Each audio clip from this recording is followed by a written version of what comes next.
느헤미야 5장 14절부터 19절까지 말씀입니다. 느헤미야 5장 14절부터 19절 우리 다 같이 합독하시겠습니다. 시작합니다.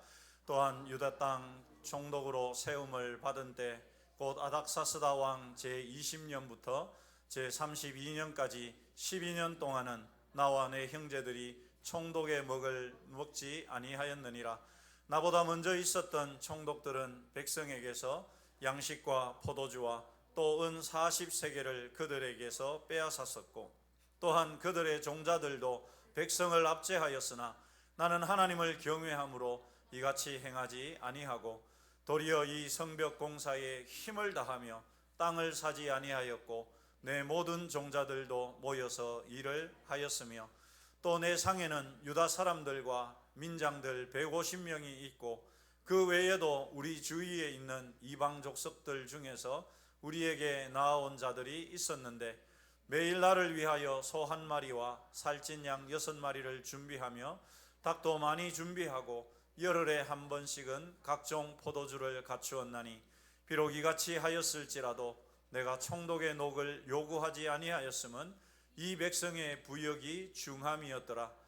내 하나님이여, 내가 이 백성을 위하여 행한 모든 일을 기억하사 내게 은혜를 베푸시옵소서. 아멘. 네, 여러분, 예전에 장로 대통령이 당선되었다고 정말 교회적으로 축하하고 기뻐했던 때가 있었습니다. 그런데 정권이 바뀌고 나서 그분이 엄청난 검은 커넥션에 연루가 되어서 검찰 조사를 받고 결국은 감옥에 갇히는 것도 우리가 보았죠. 물론 본인은 이 정치 보복이라고 주장했지만 지금은 그의 변명을 들어줄 국민들이 많지 않습니다. 실제 그분을 보면 이미 가진 것이 많았습니다. 돈도 많았고 사회적인 위치도 그렇고 명예도 절대 적지 않았는데도 또 우리나라 정말 알아주는 큰 교회의 장로님이기까지 했는데 드러난 엄청난 그 비리들을 보면서 참 당시 국민의 한 사람으로서 또 그리스도인의 한 사람으로서 굉장히 씁쓸했던 경험이 있습니다. 반면에 여러분, 이런 분도 있습니다.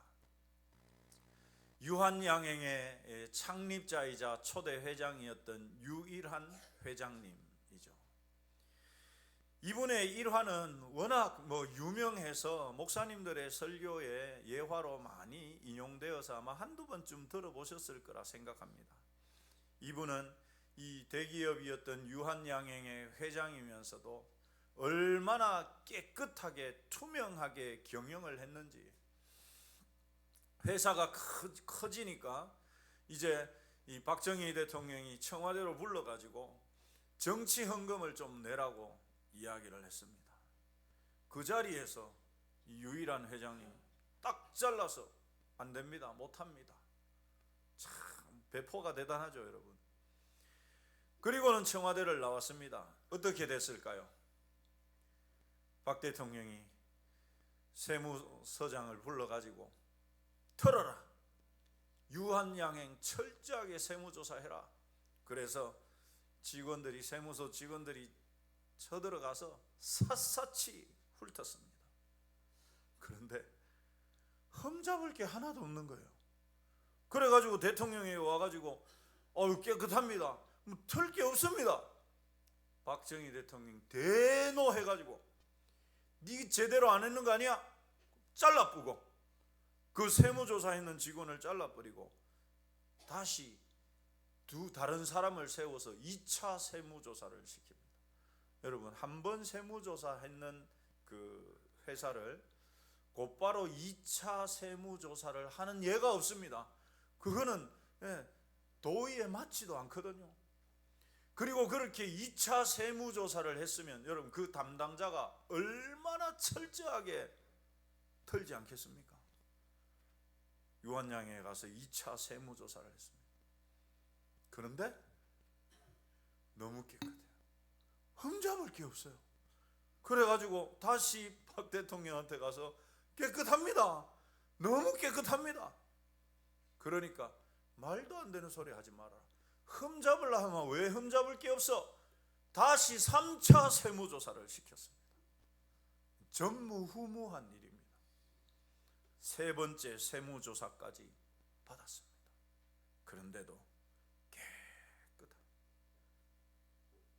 결국 박정희 대통령이 유일한 회장님 불러가지고 미안했다, 잘못 알았다, 그렇게 고개 숙이며 사과했다고 전해지죠.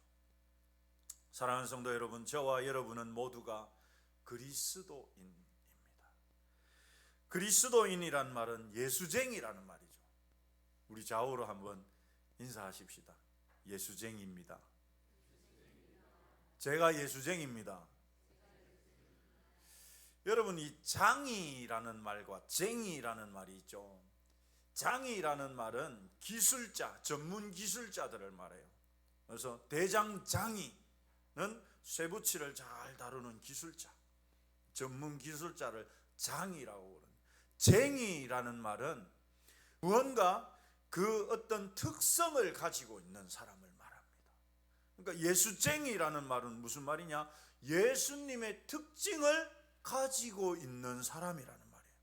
좋은 말입니까? 나쁜 말입니까? 좋은 말입니다. 우리 옆 사람을 쳐다보면서 한번 하십시다. 예수쟁이다. 여러분, 사실 이게 쟁이라는 말이 상대를 이렇게 좀 낮잡아서 이르는 말이기도 해요, 사실은. 그런데 그 안에 담겨 있는 의미는 절대 나쁘지가 않습니다. 예수쟁이라는 말은 내가 그만큼 예수님의 성품을 닮았다는 말이에요. 내가 예수님의 성품을 가지고 있다는 말이에요. 저와 여러분 예수쟁이 맞습니까? 맞습니다, 여러분. 그렇다는 말은 우리가 예수님을 제대로 믿는다는 말이고, 나에게서 예수님의 향기가 난다는 말이고, 나에게서 예수님의 성품이 풍겨난다라는 말이에요. 그러니 여러분, 얼마나 좋은 말입니까? 하지만 우리나라 교회가 지금까지 복음을 전하는데 예수천당 불신지옥만을 외치다 보니까 실제적으로 예수쟁이들이, 그리스도인이 어떤 삶을 살아야 하는 데는 좀 많이 가르치지 못했습니다. 많이 강조하지 못했어요. 보니까 나는 구원받았어. 그런데 옛날 성질대로 그대로 살아. 아무런 문제가 없어. 왜? 구원받았기 때문에. 이것이 우리의 정체성이었어요. 그러다 보니까 세상 사람들이 우리를 보면서 이렇게 말하죠. 어휴, 저거 예수쟁이라 하더니만 하나도 다를 거 없네. 나하고 똑같네. 다를 바가 없네. 이렇게 우리를 비아냥거리는 말로, 우리를 낮잡아 이르는 말로 사용하게 된 것이죠.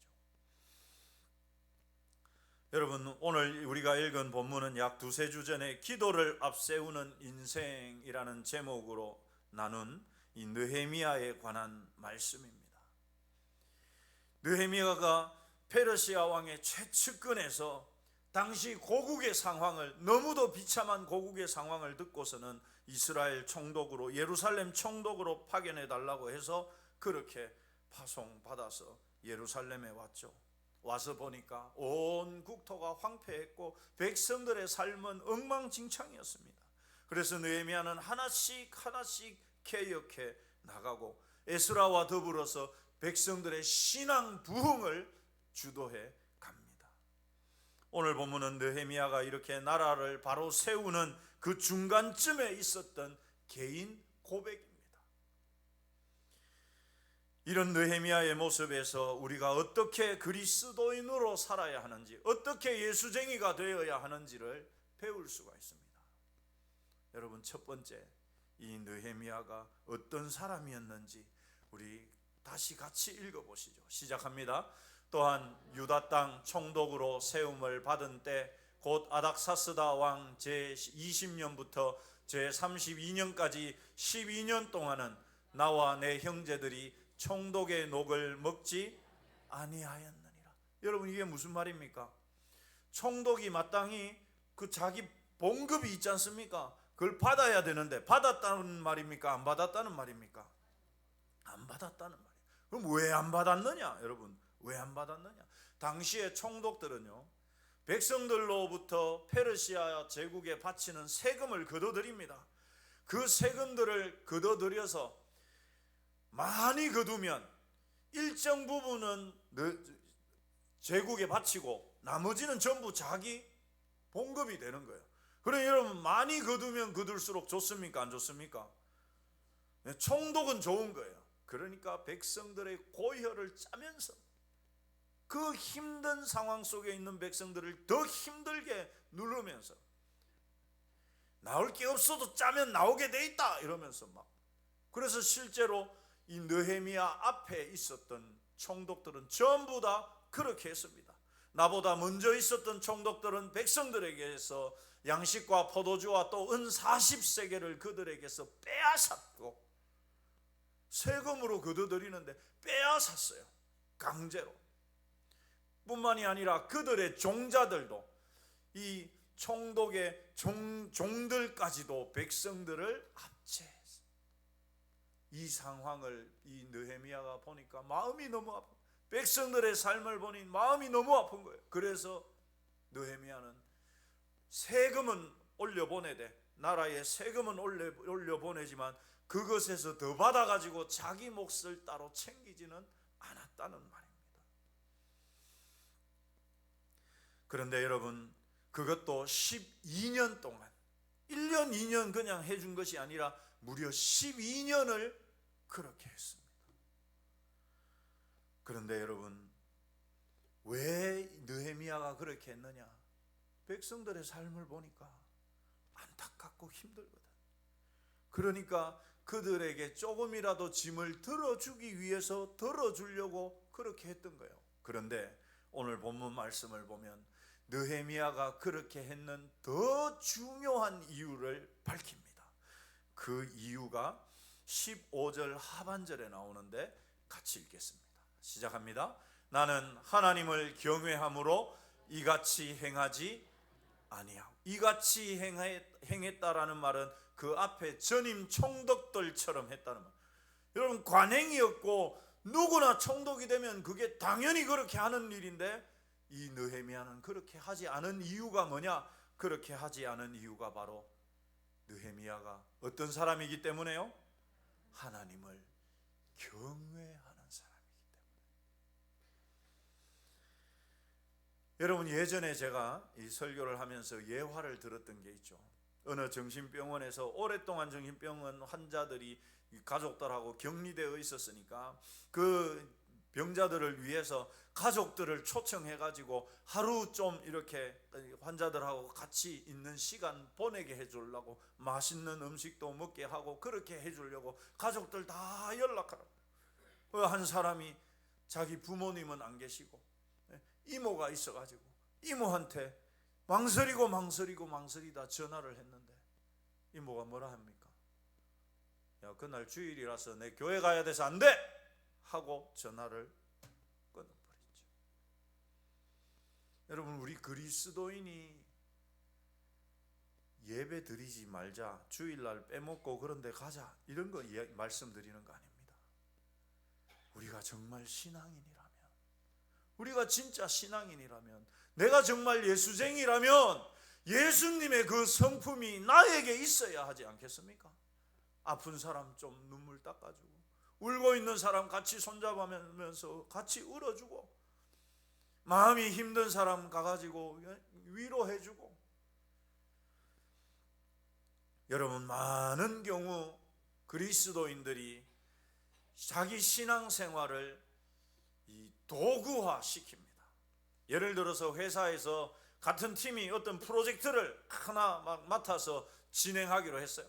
전부 막 열심히 자기 맡은 일들 다 하고 있는데, 그런데 이제 막상 월요일 날 발표해야 되는데 아직 준비가 덜 됐어. 그래서 그 팀에서 우리 주일 날도 좀 나와서, 일요일이지만 우리 좀 나와서 이걸 위해서 하자. 손 번쩍 들면서, 나는 저 주일을 목숨같이 지켜야 되기 때문에 나는 올 수 없습니다. 그분 신앙 대단하죠, 여러분. 그분 신앙 대단합니다. 그런데 그분 신앙은 대단할지 몰라도 그때 여러분 같은 프로젝트에 있던 그 팀원들은 어떻게 생각할까요? 그리스도인을 뭐라고 생각하겠습니까? 지만 아는 놈이다, 자기만 아는 놈이다, 그렇게 하지 않겠습니까? 그러면 여러분 우리가 어떻게 해야 되겠습니까? 느헤미야는 12년 동안 봉급을 받지 않았는데 그럼 우리 월급 안 받고 일해 주겠습니까? 그래야 되겠습니까? 그게 아니라 다른 사람들은 토요일 날 마치고 집에 가서 잠을 잘 때 남아서 밤새도록 내가 해야 할 일들에 대해서 다 해서 정말 피곤하지만 그렇게 해놔놓고 팀장님에게 제 할 분량은 이렇게 제가 준비를 해놨는데 제가 내일은 교회를 가야 되기 때문에 제가 10시부터 12시까지는 함께 할 수가 없어서 죄송합니다. 대신에 여기 다 해놓고 놨으니까 제가 갔다 와서 여기에 대해서 설명이 필요하면 설명해 드리겠습니다. 그렇게 해놔놓고 여러분 가면 어떻겠습니까? 누가 뭐라 할 사람이 있겠습니까? 그런데 우리가 이 신앙생활을 하는 것 자체를 내가 그것을 마치 도구화 삼는 경우들이 굉장히 많습니다. 그러면 여러분 어떻게 됩니까? 그러면 저 봐라 저 예수쟁이 저거 이렇게 되는 거죠. 느헤미야는 그렇지 않았습니다. 자기를 희생하면서 자기를 헌신하면서 그렇게 자신을 비워주는, 이것이 진짜 예수님을 믿는, 이것이 진짜 하나님을 경외하는 사람들의 모습이라는 것이죠. 여러분 말로만 믿는 신앙 가짜입니다. 말은 얼마든지 할 수 있습니다. 그런데 정작 헌신하느냐, 정작 나 자신을 희생하느냐, 그것은 전혀 별개의 문제입니다. 내가 예수쟁이라면 예수님의 성품이 내 안에 있어야 합니다. 그것이 주변으로 이렇게 향기처럼 번져가야 됩니다. 그런데 많은 경우 악취를 풍겨요. 예수쟁이 지겹다, 내가 꼴도 보기 싫다. 여러분 우리가 그래서야 되겠습니까? 두 번째로 느헤미야는 하나님 앞에서 살았습니다. 19절 말씀 우리 같이 읽겠습니다. 시작합니다. 네, 하나님이여, 내가 이 백성을 위하여 행한 모든 일을 기억하사 내게 은혜를 베푸시오. 여러분 이게 느헤미야가 하나님 앞에서 하나님 내가 이런 일들 했으니까 나에게 갚아주세요 라고 자기 자랑하는 게 아닙니다. 그 말 앞에, 여러분 그 말 앞에 느헤미야의 신앙의 관점을 보여주는 굉장히 중요한 표현이 있습니다. 그게 뭐냐? 바로 기억하라. 하나님 기억해 달라는 말이에요. 하나님은 내가 행하는 모든 일에 대해서 하나님은 다 보고 계시고 다 알고 계시고 기억하시는 분이다. 이것이 느헤미야가 가진 신앙이었습니다. 하나님이 나를 지켜보고 있어. 하나님이 내가 어디에 가서 무슨 말을 하든지 어떤 행동을 하든지 하나님이 나를 보고 계시고 그 모든 것들을 하나님은 기억하시는 분이시다. 이것이 느헤미야의 신앙이었습니다. 여러분 이 신앙이 어떤 신앙입니까? 이 신앙을 무슨 신앙이라고 말합니까? 한번 따라서 하십시다. 코람데오 신앙이다. 하나님 앞에서 살아가는 삶이에요. 느헤미야는 항상 하나님 앞에서 살았습니다. 왕이 너에게 내가 뭐 해줄까? 네 원하는 게 뭐고? 물었을 때도 잠시 속으로 묵상할 정도로 늘 하나님을 바라보고 있었습니다. 하나님을 생각하면서 살았습니다. 그러니까 여러분, 이 백성들 위해서 내가 무엇을 할 수 있겠노? 하나님이 내가 어떻게 하는 것을 기뻐하시겠나? 그래 보니까 너무 많은 이 세금 때문에 너무너무 힘겨워하는, 그래서 자기 봉급을 포기하고 오히려 자기 것을 내어가지고 백성들을 위해 줄 수 있는 마음에까지 이르렀습니다. 그렇게 할 수 있었던 근본적인 이유가 뭐냐? 하나님 앞에서 살아가는 삶. 하나님이 내 모든 것을 기억하시는 분이시다. 그러니 여러분 늘 하나님을 생각하면서 살아가니까 그의 삶이 얼마나 경건하지 않겠습니까? 얼마나 그리스도인답지 않겠습니까? 이것이 바로 진정한 신전의식, 코람데오의 삶입니다. 지금 내가 친구를 만날 때 나의 말과 태도, 하나님은 어떻게 평가하실까? 만약 우리 삶이 이렇게만 된다면 여러분, 얼마나 우리가 그리스도인다운 삶을 살 수 있지 않겠습니까? 집에서 가족들에게 말할 때, 자녀에게, 배우자에게 말할 때, 친구들과 이야기할 때, 공부할 때, 직장 생활할 때, 밥 먹을 때, 길을 가거나 운전할 때. 저도 약간 그런 면이 있습니다만, 운전하면 사람이 터프해지잖아요. 이 자식 왜 끼어들고 그래 막.